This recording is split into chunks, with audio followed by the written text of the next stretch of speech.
पंजाब में होने वाले ज़िमनी इलेक्शन में जो अगले माह 17 तारीख को होने जा रहे हैं, पंजाब की ये जो 20 नशिस्तें हैं, ये बुनियादी तौर पे तो पाकिस्तान तहरीक-ए-इंसाफ की थी।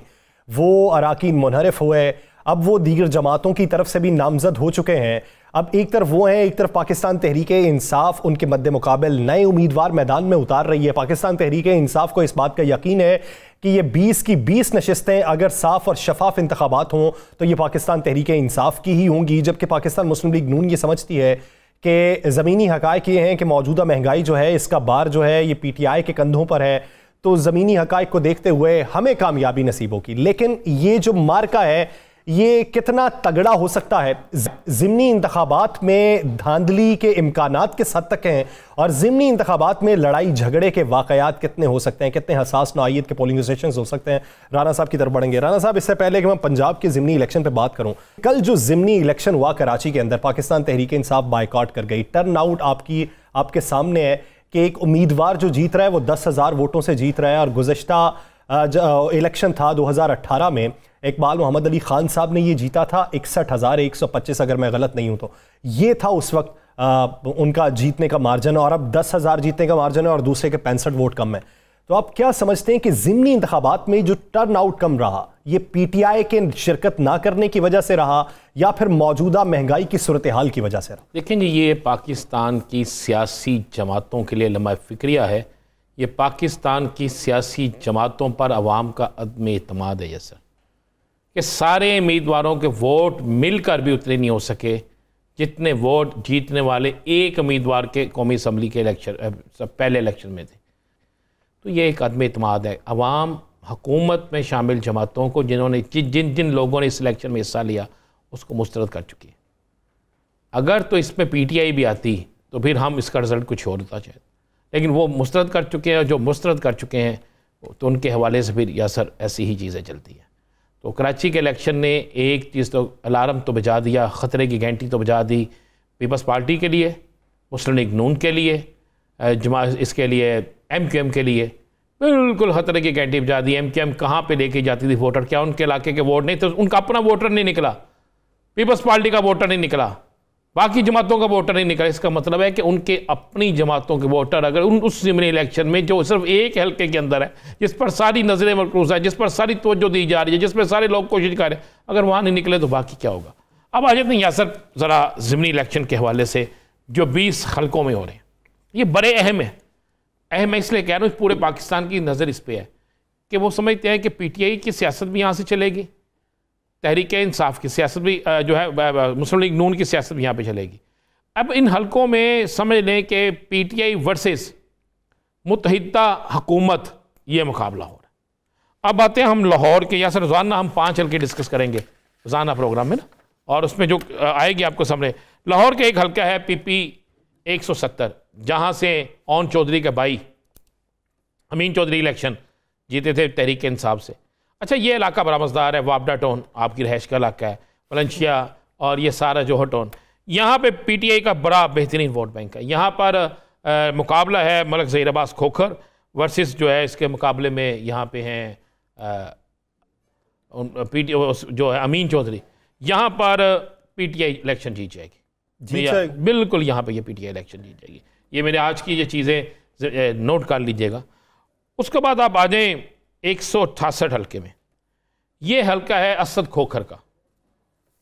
अच्छा, मैं आपको एक बात बता दूं, असद खोखर के मुकाबले में उन्होंने मलक मोहम्मद नवाज़ अवान को टिकट दी है।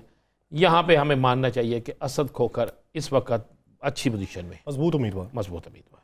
उसके बाद नीचे आप आ जाए PP 158 लाहौर का ये हल्का, यहाँ पर दी कि ये मियाँ अकरम उस्मान जो मियाँ महमूद रशीद के रिश्तेदार हैं उनको टिकट। ये अब्दुल अलीम खान का हल्का था। अच्छा, बड़ा अच्छा हल्का है, गरी शाह शादमान ये सारे इसमें आते हैं, रेलवे के भी कुछ होते हैं। अब इस हल्के में आप जहन में रखिएगा कि यहाँ से इमरान खान भी इलेक्शन लड़ चुके हैं, इस हल्के से याद सादिक इलेक्शन लड़ चुके हैं, इस हल्के से और भी बहुत से नामवर लोग इलेक्शन लड़ चुके हैं। इस हल्के में अगर एक आज़ाद उम्मीदवार अब खड़े हो गए हैं जो PTI के ही थे, उनका नाम है मोहम्मद हसन।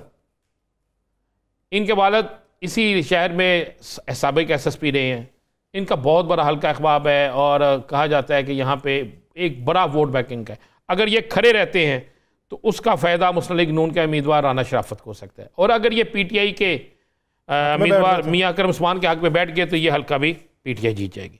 तीसरा हल्का आ गया है, शबीर अहमद गुज्जर को PTI ने टिकट दिया है और मुनहरफ यहाँ पे हैं नज़ीर चौहान। ये कौन सा हल्का? ये हल्का बनेगा PP 167। सही। अच्छा, इस हल्के की सूरत हाल ये है कि यहाँ पर PTI का बहुत वोट बैंक, आतिफ चौधरी को पहले सीट दी गई, उसके बाद ये शबीर अहमद गुज्जर को दी गई। आतिफ चौधरी ने एहतजाज करने की बजाय उसने बाकायदा कैंपेन शुरू कर दी शबीर अहमद गुज्जर की। ये पार्टी के साथ उन्होंने एक अच्छा अपना एक रिश्ता निभाया। इस हल्के में ज़हन में रखिएगा इजाज़ चौधरी भी रहते हैं। ये वही सूबाई हल्का है, कौमी असम्बली के नीचे सूबाई हल्का है जहाँ से जमशेद चीमे के कागज़ मुस्तरद हुए थे। और इस हल्के में MNA जो हैं वो शाइस्ता साहिबा हैं, परवेज़ मलिक साहिबा जो हैं वो हैं इस हल्के से MNA। अब नीचे एक MP ये थे, एक तरफ दूसरी तरफ MP जो थे वो थे असद खोखर थे, और ये दोनों साथ साथ बाउंड्रीज लगती हैं। तो इस हल्के से जो नज़र आ रहा है, जो देखा जा रहा है कि इस हल्के में शबीर अहमद गुज्जर जो हैं ये इलेक्शन जीत जाएंगे। सही। ये जो ना अब आज, क्योंकि ये लाहौर मुस्लिम लीग नून अपना घर क्या, चार हुए। दूसरा हल्का है शेखुपुरा में, चलते हैं ना ज़रा शेखुपुरा। तो शेखुपुरा में बड़ा मज़ेदार मुकाबला है। ये जो तस्वीर सामने चल रही है ये है खुरम शहजाद विरक साहब। ये शेखुपुरा बार जो है उसके सदर भी हैं, और ये खुरम शहजाद विरक जो है ये पहली दफ़ा सियासत में आए हैं। शेखुपुरा चूँकि मुस्लिम लीग नून का घर है, वहाँ पे भी मुनहरफ जो है वो खालिद महमूद हैं। यहाँ पर मैं आपको बड़ी क्लियर बताऊँ कि जितने बाकी उम्मीदवार थे, यानी असलम बलोच, वो भी इनके हमायत में आ गए खुल के। उन्होंने कहा जी नई टिकट मिली, पार्टी का फैसला है। उसके बाद कंवर इमरान वो भी आ गए हैं और बाकी लोग भी आ गए हैं। ये वाहद हल्का है जिसके बाद मतलब कहा जा रहा है कि इलेक्शन से पहले यहाँ पे इलेक्शन हो गया। इस हल्के में खुरम शहजाद विरक जो हैं ये इलेक्शन जीत जाएंगे। यस सर, इस हल्के में मैं फिर कह रहा हूँ खुरम शहजाद विरक जो हैं वो इलेक्शन जीत जाएंगे। बहुत सी बरादरियाँ, बहुत से लोग, बहुत से चीज़ें उनके साथ चल गई। इन 5 हल्कों की मैंने आपको बताया, चूँकि लाहौर और शेखुपुरा नून लीग का घर है। लाहौर में एक पे नून लीग आगे जा रही है, एक पे मोहम्मद हसन जा रहे, एक मोहम्मद हसन साहब पे। अगर मोहम्मद हसन ना बैठे गरीशौक तो हो जाएगा, हो सकता है।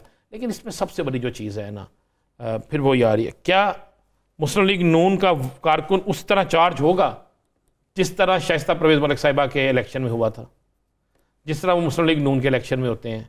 अगर तो कारकुन चार्ज होता है तो फिर इलेक्शन के रिज़ल्ट और होते हैं, और नहीं मैं कह सकता फिर इलेक्शन मज़ेदार होता है। इसमें यह है कि इमरान खान जो हैं वो आ रहे हैं इतवार को लाहौर। मैं आपको ये वक्त से पहले एक बड़ी खबर ब्रेक कर दूँ, वो आ रहे हैं लाहौर। उसके बाद 20 जून को उनकी एक मीटिंग हो गई। 26 जून को दोबारा वो 3 हल्कों की बाउंड्रीज पे जलसा कर रहे हैं लाहौर में। 6 जुलाई को इमरान खान लाहौर में फिर जलसा करेंगे। 15 जुलाई को इमरान खान लाहौर से रैली की क़यादत करेंगे, यानी उनका टारगेट है। उसके बाद वो शेखुपुरा चला जाएंगे, शेखुपुरा में जलसा करेंगे। इससे इलेक्शन का टेम्पो तो बनेगा ना। एक एज जो हमेशा मुस्लिम लीग नून को पहले मिला था इलेक्शन में वो था महंगाई का, अब वो एज जो है वो तरीके से